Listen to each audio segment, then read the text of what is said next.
आप सभी का मेरे YouTube चैनल में हार्दिक स्वागत है। आज मैं आपको एक छोटी सी कहानी सुनाऊंगा। कहानी का शीर्षक है पाप की जड़। राजा चंद्रमा ने एक दिन अपने मंत्री शूरसेन से पूछा कि पाप की जड़ क्या होती है। शूरसेन इसका कोई संतोषजनक उत्तर नहीं दे पाया। राजा ने कहा, इस प्रश्न का सही उत्तर ढूंढने के लिए मैं तुम्हें एक माह का समय देता हूँ। यदि दी गई अवधि में तुम सही उत्तर नहीं ढूंढ सके तो मैं तुम्हें मंत्री पद से हटा दूंगा। राजा की बात सुनकर शूरसेन परेशान हो गया। वह गांव-गांव भटकने लगा। एक दिन भटकते भटकते वह जंगल जा पहुंचा।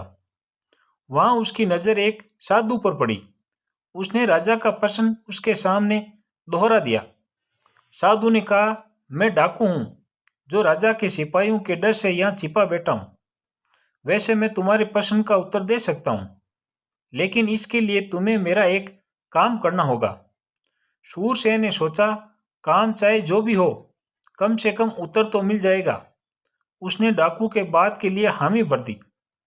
इस पर डाकू ने कहा, तो ठीक है, आज रात तुम्हें नगर सेठ की हत्या करनी होगी और साथ ही उसकी सारी संपत्ति चुरा के मेरे पास लानी होगी। यदि तुम ये काम करने में सफल हो जाते हो तो मैं तुम्हें प्रश्न का उत्तर बता दूंगा। शूरसेन लालच में आ गया। उसे अपना पद जो बचाना था। शूरसेन इसके लिए तैयार हो गया और जाने लगा। उसे जाता देख डाकू ने कहा, एक बार फिर सोच लो, हत्या व चोरी करना पाप है। शूरसेन ने कहा, मैं किसी भी हाल में अपना पद बचाना चाहता हूँ और इसके लिए मैं कोई भी पाप करने के लिए तैयार हूँ। यह सुनकर डाकू ने कहा, यही तुम्हारे सवाल का जवाब है।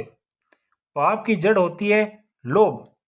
पद के लोभ में आकर ही तुम हत्या और चोरी जैसा पाप करने के लिए तैयार हो गए। इसी के वशीभूत होकर व्यक्ति पाप करता है। शूरसेन ने डाकू का धन्यवाद किया और महल की ओर चल दिया। दूसरे दिन राज दरबार में जब उसने राजा को अपना उत्तर बताया तो राजा उसकी बात से प्रसन्न हो गया। उसने मंत्री को ढेर सारे स्वर्ण आभूषण देकर सम्मानित किया। इस कहानी से हमें यह शिक्षा मिलती है कि लालच बुरी बला है।